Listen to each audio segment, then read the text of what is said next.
Fala galera, voltamos para mais uma aula aí, continuando a falar sobre a matéria de uma forma geral. Só que agora a gente vai começar a se aproximar mais dessa matéria. Vamos chegar um pouquinho mais perto dela e vamos tentar entender primeiro alguns conceitos, alguns termos, alguns nomes relacionados à química e à linguagem que a gente utiliza quando se refere a alguma coisa relacionada a essa matéria. Eu coloquei aqui, e eu vou fazer primeiro essa leitura, que é interessante.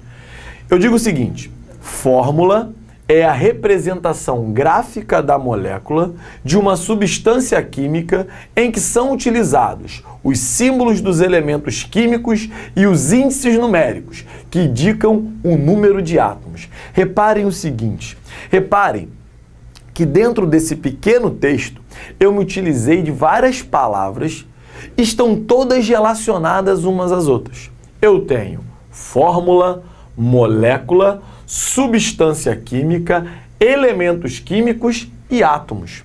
E aí é um cuidado que a gente tem que tomar, porque a gente se confunde muito com essas palavras. Às vezes, você está se referindo a uma fórmula quando você deveria estar se falando da substância. Às vezes, você está falando do átomo enquanto você deveria estar falando do elemento químico. É um erro comum. E isso é fundamental dentro de uma prova como é o caso do Enem. Lá, a linguagem científica vai estar misturada com a linguagem do cotidiano. E se você não sabe fazer uma diferenciação nesses conceitos básicos, você pode ter um problema.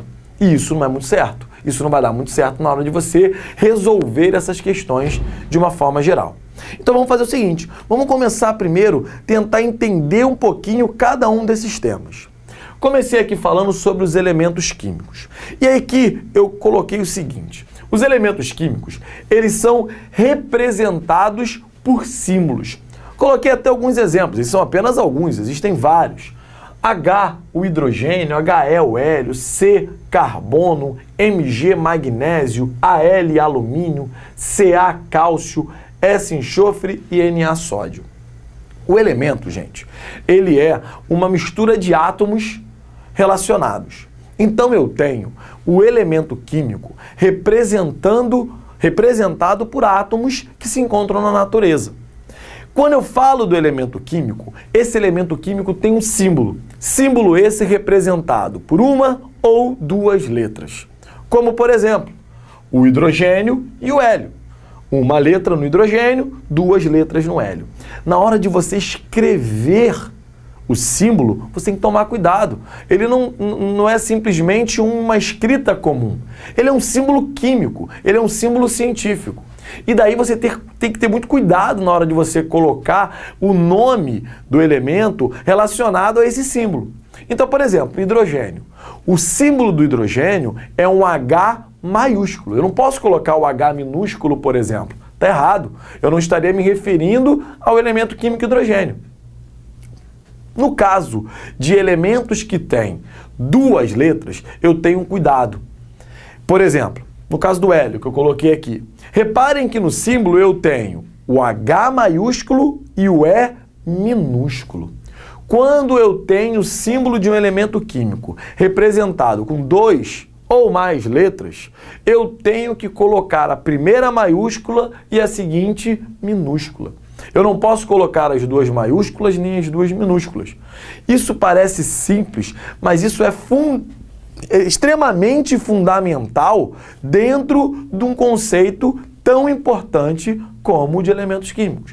Na hora que você escreve um símbolo químico, você está dando uma escritura científica. Você não pode fazer ela de qualquer jeito. Tem que saber fazer essa nomenclatura, tem que saber fazer essa organização. Por isso, um cuidado que você tem que tomar. Quando você se referir a elementos, como por exemplo o carbono, a primeira letra, no caso só tem ela, é maiúscula. Como é o caso do magnésio, eu tenho a primeira maiúscula e a segunda minúscula. Então, é diferente na hora de você fazer essa escrita. Detalhes importantes. Enxofre e sódio. Reparem que esses dois elementos, diferente dos outros exemplos que eu coloquei, o seu símbolo parece que não tem nada a ver com o nome dos elementos. O enxofre é representado pela letra S, enquanto que o sódio é representado pela letra Na. Por que isso acontece? Isso acontece porque o nome original dos elementos vem do latim. E como você tem o nome do elemento vindo do latim, o símbolo dado foi relacionado a esse nome. E nós fizemos a tradução, como qualquer outro lugar. Quando se faz a tradução, às vezes acaba acontecendo que aquele elemento parece que tem um símbolo diferente, e o que não é verdade. O enxofre, o nome original dele é sulfur, por isso que ele é representado pela letra S. O sódio, o nome original dele é natrium, por isso que ele é representado pela letra N maiúscula e A minúscula. Então, é um cuidado que a gente tem que tomar. Alguns elementos não têm os seus símbolos semelhantes, vamos dizer assim, ao que está relacionado ao nome deles. E é um cuidado, porque para você não se confundir. Por exemplo, fósforo é P, então a gente às vezes acaba confundindo com F, de flúor. Tem que tomar muito cuidado, tem que se conhecer os símbolos que representam cada um dos elementos químicos. Esses símbolos se encontram na tabela periódica, que também será um tema de aula da gente aqui. E a gente tem que saber utilizar esses símbolos para evitar que a gente confunda um elemento ou outro. E na hora de escrever esse símbolo, tem que escrever de forma correta. Aquele elemento que é representado por uma única letra, essa letra deve ser maiúscula. Aquele elemento que é representado por duas ou mais letras, a primeira maiúscula e a seguinte minúscula. Acabou, não vai ter como você errar. Tá legal? Em seguida, eu falo um pouco sobre a ideia da molécula. Por exemplo, quando eu falo a água, eu estou me referindo à substância água. Quando eu falo o álcool, eu estou me referindo à substância álcool. A água é aquela substância que você está vendo. Quando você fala a água, é aquilo que você está vendo ali. Você abre a torneira, você vê a substância água. Dentro daquela substância, ela é toda formada por moléculas. Moléculas que possuem átomos de algum elemento químico ou de alguns elementos químicos. Então, a ideia da molécula é essa representação que eu até coloquei aqui, como é o caso da substância água. A molécula da água está aqui, ó, representada de uma forma mais tridimensional. Então, eu tenho aqui dois átomos do elemento químico hidrogênio e um átomo do elemento químico oxigênio. Então, a substância, quando eu me refiro, é aquilo lá que a gente está vendo, é aquilo que a gente está tendo contato, mesmo que às vezes a gente não enxergue, como é o caso das substâncias no estado gasoso, como a gente falou aqui. Porém, a molécula da água, ela está ali, mas a gente não consegue enxergar, a gente vê o todo, a gente vê o resultado da união dessas moléculas de uma única substância. Ok? E aí, a gente chega na ideia da fórmula. O que é a fórmula? A fórmula é como a gente vai escrever a molécula da água. Imagine, de qualquer substância, não somente da água. Imagine se eu fosse ficar desenhando a molécula de água toda vez que eu quisesse me referir à substância água dentro da química. Imagine se eu quisesse, por exemplo, escrever a fórmula, a molécula da glicose, que é enorme, ou de outras substâncias gigantescas. O que a gente faz? A gente representa essas moléculas a partir de uma fórmula. A gente diz que é a representação gráfica daquela molécula. Então, eu tenho, por exemplo, a molécula de água representada graficamente por essa fórmula. Então, quando, por exemplo, eu perguntasse para vocês agora, gente, o que é isso aqui? Você não poderia me responder água, você não poderia me responder H2O. O correto a você me responder seria: essa é a fórmula química, mais especificamente chamada de fórmula molecular, é a fórmula química que representa a molécula da substância água. Agora a gente está encaixando. Dentro da fórmula, eu coloco o símbolo dos elementos que estão ali presentes. Então, por exemplo, hidrogênio, oxigênio. Correto? Nesse símbolo, e aí tem que escrever o símbolo de forma correta, letra maiúscula, até para eu poder diferenciar quem são os elementos. Nesse caso, eu tenho aqui o elemento hidrogênio e o elemento oxigênio. Junto dos átomos, no caso do símbolo que representa os elementos, eu tenho esses índices. O 2, no caso do oxigênio, que não tem nada. Isso está indicando a quantidade de átomos que eu tenho daquele elemento. Então, olha só. H2O. Por que H2O? Porque eu tenho 2 átomos do elemento químico hidrogênio e eu tenho 1 átomo do elemento químico oxigênio. Então, quando eu coloco a fórmula de uma substância, quando eu coloco a fórmula que representa a molécula de uma determinada substância, eu tenho que representar os seus símbolos de cada elemento corretamente. Junto do símbolo desses elementos, eu coloco índices numéricos que indicam a quantidade de átomos que eu tenho daquela substância em questão. Eu coloquei aqui como se fosse um resumo do que a gente foi falando de cada uma das características que eu tenho. Então, por exemplo, substância é a água. Molécula, está aqui representada a molécula da água, seria essa estrutura aqui, que eu não vejo, mas quando eu vejo ali o todo, eu sei que a molécula está ali presente. Fórmula molecular da água, H2O. Essa fórmula traz a representação gráfica dessa molécula em questão, com símbolos, índices, indicando seus elementos e quantidades de átomos. Eu tenho elementos hidrogênio e oxigênio, H e O, átomos, 1 átomo de oxigênio e 2 átomos de hidrogênio. Então eu tenho aí a representação, por exemplo, da substância água. Por exemplo, coloquei aqui uma outra substância, o gás metano. O gás metano é uma substância, tá legal? Ele é produzido a partir de decomposição de algumas substâncias. Você tem a produção do gás chamado de metano. O gás metano, ele tem uma molécula desse tipo aqui, ó. Quando eu olho para o gás metano, eu não vejo a molécula, mas dentro do todo eu sei que ele está ali representado por várias moléculas. Essa molécula, o que a gente faz? A gente representa ela graficamente a partir de uma fórmula, CH4. Por que CH4? C, elemento químico carbono, H, elemento químico hidrogênio. Então eu tenho os 2 elementos ali presentes. Por que CH4? Os índices estão indicando que eu tenho apenas 1 átomo de carbono e que eu tenho 4 átomos de hidrogênio. Então, a fórmula me indicou quais elementos estão ali presentes e me indicou também a quantidade de átomos que eu tenho dentro daquela molécula.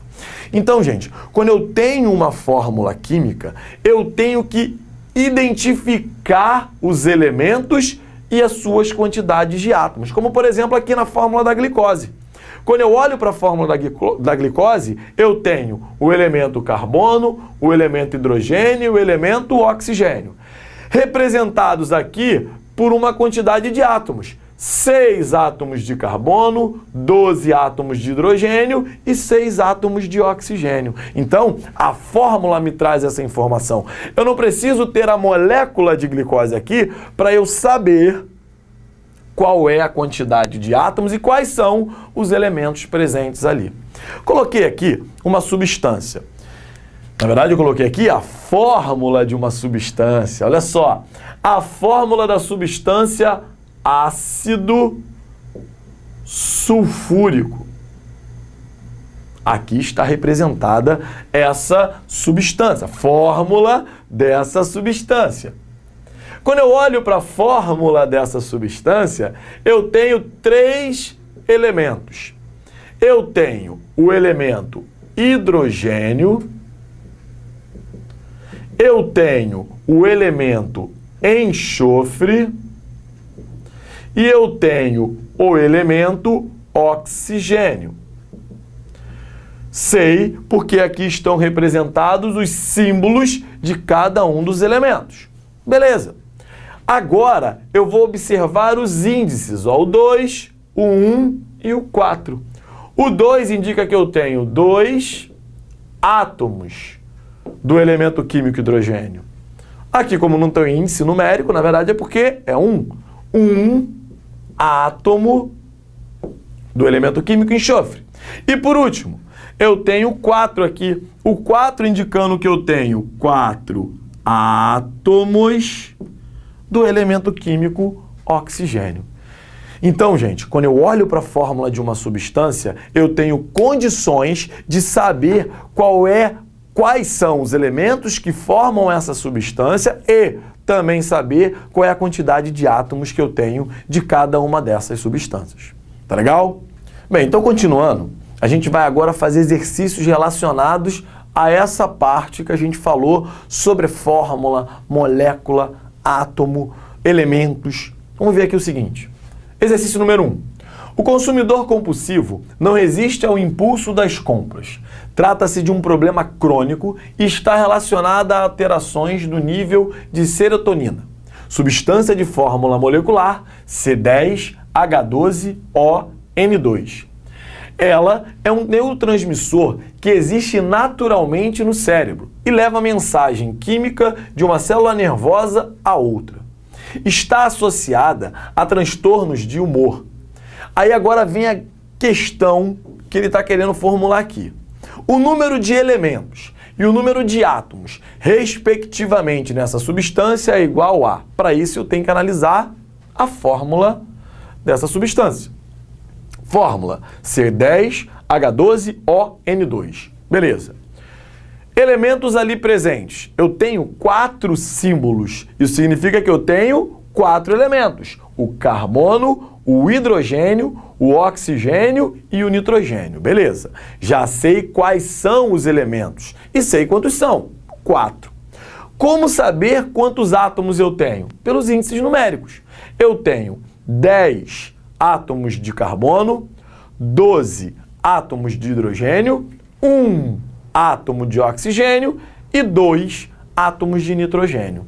Então, no total, eu tenho, somando essa quantidade de átomos aqui, um total de 25 átomos. Logo, eu tenho 4 elementos e 25 átomos que estão representados aqui na letra B da questão. Então, pela fórmula, mesmo sem olhar para a molécula, mesmo sem talvez até conhecer a substância, eu sei quais elementos estão ali presentes, sabendo quantos são e quantos átomos eu tenho de cada elemento e, de um modo geral, em toda a substância em questão. Ok? No segundo exercício, ele diz o seguinte: quando definem moléculas, os livros geralmente apresentam conceitos como a menor parte da substância capaz de guardar suas propriedades. A partir de definições desse tipo, a ideia transmitida ao estudante é que o constituinte isolado, no caso as moléculas, contém os atributos de todo. É como dizer que uma molécula de água possui densidade, pressão de vapor, tensão superficial, ponto de fusão, ponto de ebulição, etc. Tais propriedades pertencem ao conjunto, isto é, manifestam-se nas relações que as moléculas mantêm entre si. Então, olha só, o texto, vou continuar a leitura para facilitar. O texto evidencia a chamada visão substancialista, que ainda se encontra presente no ensino da química. Abaixo estão relacionadas algumas afirmativas pertinentes ao assunto. Então, olha só, ele fala sobre a chamada, chamam, né, na verdade, de visão substancialista, que é a ideia de que quando você se refere ao todo, substância, você está se referindo à molécula. É uma coisa um pouco ainda confusa dentro do estudo da química e que, na verdade, a gente pensa de que se a molécula tem aquela característica, então o todo teria. Para ver se isso é fato, a gente vai ver quais dessas opções, quais dessas afirmativas estão sim relacionadas a essa visão substancialista. Vamos fazer a leitura de cada uma das afirmativas e ver quais estariam corretas mesmo. Então, por exemplo, a número 1. O ouro é dourado, pois seus átomos são dourados. Bem, então a gente tem aí uma questão que tem uma relação com a visão substancialista, já que ele fala que o ouro é dourado porque os átomos, no caso que formam o ouro, é dourado. O caso todo está relacionado às partes. 2. Uma substância macia não pode ser feita de moléculas rígidas. Então, novamente, ele se refere que a estrutura de um todo está relacionada a partes específicas daquele todo. 3. Uma substância pura possui pontos de ebulição e fusão constante em virtude da interação entre suas moléculas. Opa, olha a diferença do que a gente tem de texto aí. Ele não se refere que a molécula tem ponto de fusão ou ponto de ebulição, e sim a interação entre as moléculas. Lembra a questão do estado físico? Está relacionada à proximidade das moléculas? Então, eu não estou me relacionando ali, no caso, ao todo. Eu estou me relacionando às partes especificamente. Então, não tem essa relação. Então, essa número 3 não se encaixaria nessa visão substancialista. Beleza? A expansão dos objetos com a temperatura ocorre porque os átomos se expandem. Ó, novamente, o todo está relacionado à parte. Então, dentro da visão substancialista, eu teria a afirmativa 1, a afirmativa 2 e a afirmativa 4, aonde eu tenho na resposta aí, né, a única opção seria a letra D, que está relacionada a essa questão aí, certo? Beleza, então, galera, a gente termina aqui mais uma parte dessa matéria, mais uma aulinha. Daqui a pouco a gente se encontra numa próxima aula. Até mais!